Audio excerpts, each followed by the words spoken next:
Hello lovelies, welcome to Narc Free Formula. My name is Freedom. Thank you for joining me.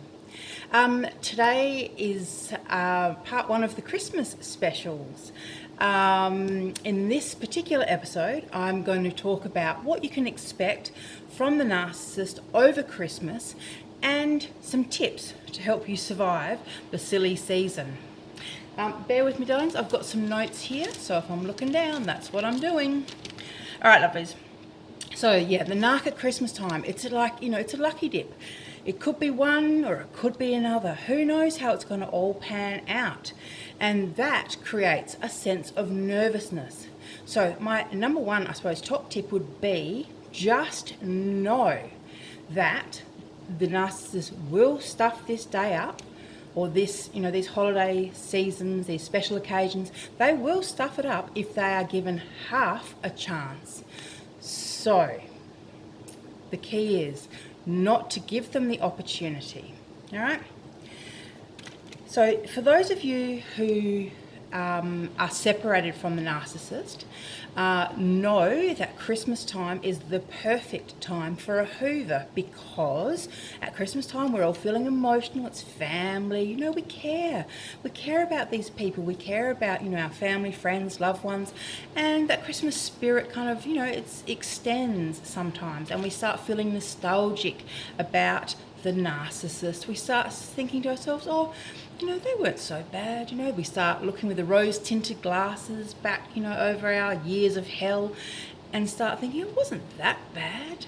And the narcissist knows this, and they rely on the Christmas kind of fog to affect our judgment, and they will, as I said, use this time to hoover you. So be warned, if you've gone no contact and you want to maintain no contact, do not bother responding. If somehow they manage to get through, if they've got your new number and they get through, do not bother to respond.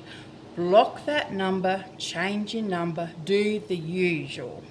Okay, Christmas time is no time to change up your routine. Your no contact routine has been working really well, so stick with it. All right.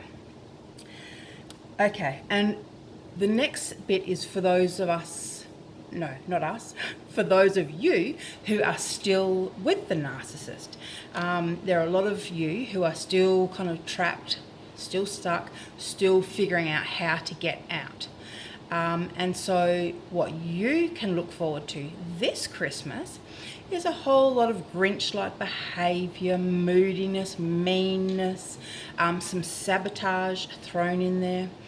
And by sabotage I mean things like, forgetting to pick up Aunt Lily from the nursing, old people's home, and oops, forgetting to buy so-and-so a gift, and, just the little oops, accidental sabotaging tricks and tactics. All right, so unpredictable behaviour. On the actual day, you can look forward to mood swings. Narcissists are renowned for their mood swings, because the fact is this day is not about them. So therefore, it's that in their mind, it's not okay. It's not okay that the world is not revolving around them. And so there are ways that they will try and draw attention to themselves. One is by grand gestures. So, they'll wait till everyone's done their present giving, and then they'll come in with a huge present. And everyone goes, oh my God, look at that. That kind of thing. It's not gift giving for giving's sake. It's giving for attention and reward, and essentially fuel. For everyone in the family to be saying, oh, did you see what Uncle blah, blah, blah brought? Did you see what so-and-so brought? That was amazing. All right, so we've got Grinch-like behaviour is next.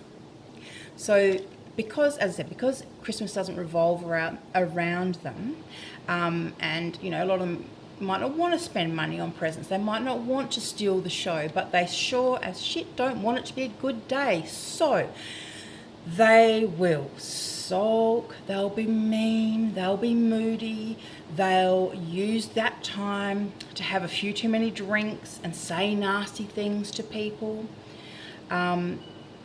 Just if you understand that underlying the whole thing is, just remember this, they hate themselves, they hate you, and they hate everyone, and they especially hate Christmas.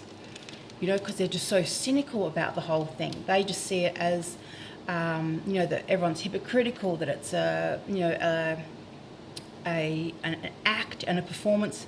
They don't see it that, families decide to bury the hatchet and spend a day where they acknowledge that they love each other and everything's okay, and that their families are built on a foundation of mutual trust and mutual love. To the narcissist, in their cynical mind, they are looking at that and thinking, and like I said, and seeing it as an opportunity to lay the boot in while people have their guard lowered. So, no one expects that someone's going to start a fight on Christmas Day in front of the whole family, which is exactly why the narcissist will do that. Like I said, they get to ruin Christmas, they get to start a fight, they get to have the whole family witnessing and providing fuel. It's almost like a win-win for the narcissist. So if they can't, ruin the day, another tactic that they'll use is just sulking.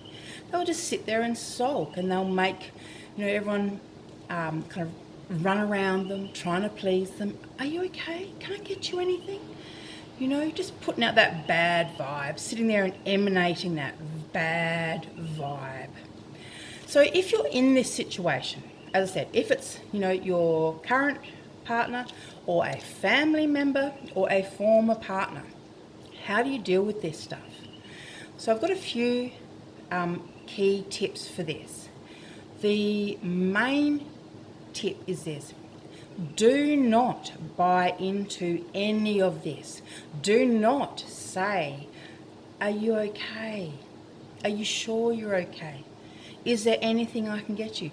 Do not do that, because that is just buying straight into it. Take your energy and give it to the children present. Okay? The children, the pets, the old people. Focus your energy, attention, love and time on those who make you feel good. Okay? Yeah, sure, you might have to say hello, happy Christmas, give them a kiss on the cheek, exchange gifts if you absolutely have to do all that stuff. Sure, do it. I mean, I'm talking about if this is a family member, for example. Obviously, if it's an ex, in theory, you wouldn't be attending these kind of functions with your ex, especially if you're doing no contact. But if you, for whatever reason, are still doing that stuff, obviously don't be kissing them. Don't be up close, near to them, But anyhow, where was I? All right. So another tip is this: do not rely on them for anything. Do not give them the opportunity to sabotage. So make sure you do have old Aunt Ethel picked up. Make sure that you've got the gifts organised beforehand. Don't rely on the narcissist to cook the turkey. Do not rely on them for anything, because they may do an absolutely stellar job, but then they also may do the complete opposite, deliberately but accidentally. That's kind of when the narc realm, where a lot of what occurs in the narc realm, it's in that kind of grey zone, the accidental zone. All right, so more tips. Stay busy. Okay? Do not have the time to get drawn into their bullshit. Stay busy. Keep it short. And above all, do not buy into it. Okay? They can't steal your energy if you don't let them. If you let them pull you into ridiculous conversations that go around and around, they will steal your energy. If you let them pull you aside for a private conversation, you know, they will steal your energy. You have to realize that these people are emotional vampires and they will steal your energy. And, you know, over Christmas, it's tiring. Christmas is, you know, there's a lot of energy exchange over Christmas, and it does get tiring at the best of times. The last thing that you want and need is to have an energy vampire stealing all of your, you know, your energy at this time. Just bear with me, darlings, while I just quickly go over my notes. And I've got to say, it's hot as Hades in Australia at the moment. Hot as. I'm literally sweating, just so you know. Perspiring, I think, is the word you British and American people would say. Yes, I think that's about it, darlings. So beware of the Hoover if you're not with them. And just remember also, Christmas is like a captive audience to the narcissist, you know, so they know that you're all stuck there for X amount of time.